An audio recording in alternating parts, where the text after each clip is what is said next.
Okay, on this first one, if you look, you take the opposite of positive 3, and that's going to create a negative 3, and then bring down the 0. So at negative 3, 0 is going to be your vertex, so about right there. And then on the one on the right, it's 2, 2, because remember, you take the opposite of this one, and this one stays the same. So I'm going to plot that y-intercept, or sorry, that vertex.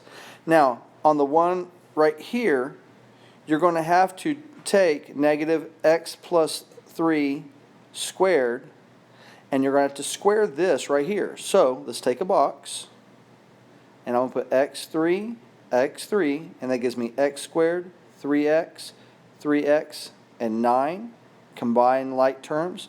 So what you end up getting is negative x squared plus 6x plus 9. But because you have this negative out front, everything changes sign. So negative x squared minus 6x minus 9. And notice this is your y-intercept. So down at negative 9, I'm going to put a negative. There's my negative 9. Now remember, you have an axis of symmetry. So this line right here, oops, right there is your axis of symmetry. Well, if your y-intercept is 3 units this way, I can go 3 units to the right, I can go 3 units to the left, and there's my other, that's my reflection point. Now I can graph this right here. Alright? The one on the right, what I'm going to do is, let me go ahead, I'm going to erase this part right here. Oops, hold on. Alright, so now what I'm going to do is I'm going to take the one over here on the right, and I'm going to do the same thing. So I'm going to do x minus 2 squared, and then I'm going to add 2. Well, x minus 2 squared is going to give me, here's x minus 2, x minus 2. So you get x squared minus 2x, and then 4. This makes minus 4x in the middle. So you get x squared minus 4x plus 4. Bring down your plus 2, add those two together, and you get x squared minus 4x plus 6. And, let me fix that. 4x and then plus 6, and this is your y-intercept. So at plus 6, so 1, 2, 3, 4, 5, 6, so about right there. Axis of symmetry is about right there, so 2 units to the right, and there's your reflecting point. Okay? Remember, on this section, we want it from narrowest to widest. And remember, the A that is larger will always be the skinniest. So 5. Now, on this one, this is a negative 2, but this negative only tells you that it's going down. It doesn't tell you how big the 2 is. Again, right here, this is a negative 1. So really what you have is 5, 2, 1, and 2/5. This is the skinniest, and the 2/5 is the widest. Remember, the smallest number is always the widest. Okay, remember, on this particular one, you had to find your A, B, and C. That's this part right up here. Then remember, your C is always your y-intercept. So that's at 0, negative 5, and that's what I plotted right there. Then I factored it, and I got x equals negative 5, x equals 1. There's my roots right there. And then I used the axis of symmetry, so x equals negative b over 2a to find x equals negative 2. That's my axis of symmetry, x equals negative 2.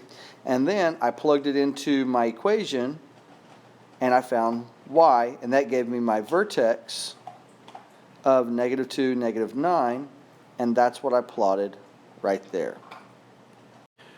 Remember, a quadratic that has 0 solutions will not touch the x-axis, so it could go up or it could go down, but again, it will not touch the x-axis. One that has 1 solution will touch it just barely, and it can either go up or down like that. Okay? Now, if it has 2 solutions, it can go up or down, but it's going to cross twice. Now remember, I put here, can a quadratic have more than 2 functions? What I meant to say was, can a quadratic have more than 2 solutions? All right? And the answer is no. Since x squared is a quadratic, it cannot have more than 2. It can have 0, 1, and 2, but it can't have 3. Number 6, you had to sketch both these parabolas. Well, the vertex is at negative 3, 2. So let me go ahead and make that a little bit bigger. And what I did was I went ahead and put the vertex at negative 3, 2. My zeros are at 0 and negative 6. So this is 0, 0. And this is at negative 6, 0. And I'm able to graph that one. The other problem over here, again, it's it's 3, negative 2. So that, let me go down. 3, negative 2, so it's right there. And then I have zeros at negative 1 and at 7. So I know this is going to go up. I know this is going to go up. And that's the way that one's going to graph. Okay, on this problem here, you're factoring and you're using the quadratic formula. Since you're using the same equation, you should get the same answers.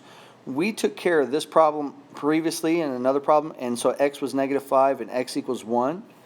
On the quadratic formula, remember x equals negative b plus or minus the square root of b squared minus 4ac all over 2a. Well, if you notice, what I'm doing here is, let me highlight this part right here. If you look at this part right here, that's your discriminant. Remember, 4 squared minus 4 times 1 times negative 5 is 36. Alright, so now I get x equals negative 4. The square root of 36 is 6 all over 2. That makes two equations. That makes x equals negative 4 plus 6 over 2, which is 2 over 2, which is 1. And then it also makes x equals negative 4 minus 6 all over 2, which is negative 10 over 2, which is negative 5. And notice my two answers are the same as I got with factoring. Okay, now on this one, I'm asking you, how many different ways can you write a quadratic equation? Well, remember, a quadratic equation is required to have is required to have a square as the exponent. So in this case, I have 2. When you multiply x times x, you get an x squared. This is the same as x plus 1 times x plus 1. So whenever you multiply, when you distribute, again, you're going to get x squared. And same thing with this one. This is vertex form. So all of these forms give you an x squared. Now, if you have something like this, y equals x plus 3 or y equals x, notice those are not squares. What they are is those are linear. So they would have an exponent of 1 right there. Okay? And that's what makes it different from a quadratic equation. Now, in this particular problem, you're completing the square. On this one, I put it equal to 0 because I want to find the roots. Well, remember, when you take half of b right here, all right, first of all, you have to move c over to the right side. So you get x squared plus 4x equals 5. Now, I left a little space here. Let me make this a little lighter here. I left a little space here so that you can put half of b. So half of b, so 4 divided by 2 is 2 squared is 4. So you put a 4 right here. That means you put it on the other side. So this side becomes a perfect square. So remember, if you were to factor that, you get x plus 2 equals times x plus 2, which is simply x plus 2 squared. 5 plus 4 is 9. Now, what's going to happen when I come over here? Watch. I get x plus 2 squared equals 9. If I were to solve for x, I would take the square root of both sides. That takes care of the square, and you get x plus 2 equals, now we just worked on this, plus or minus 3. So now I have x plus 2 equals 3, and x plus 2 equals negative 3.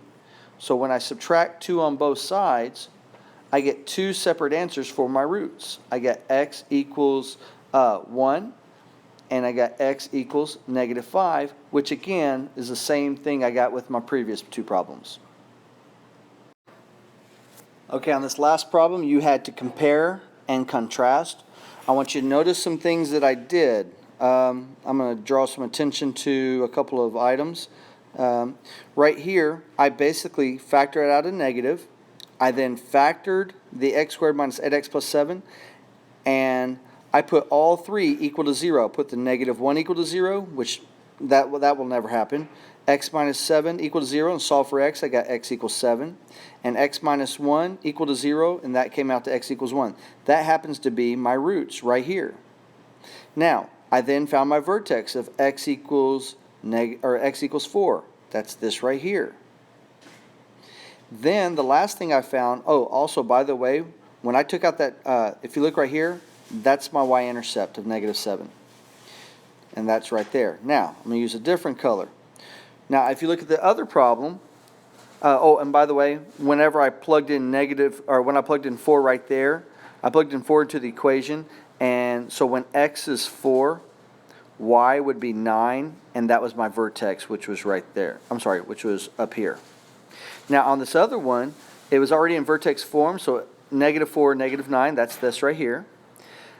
I then multiplied the x plus 4 squared out and got this. I then subtracted the 9 and got this equation, which gave me the y-intercept of 7, which is right here. And then I took the form right here. Let me kind of highlight this a little bit. Now, if you look at this right here, I took the vertex form, and then I moved the 9 to the other side. I then took the square root of both sides, and that gave me x plus 4 equals plus or minus 3. I made two equations. When I subtracted 4 on each side, that gave me x equals negative 1 and x equals negative 7, which I put right there. Again, there's my axis of symmetry right here. And if you were to compare and contrast all of those, what you will see is that they are opposites of each other.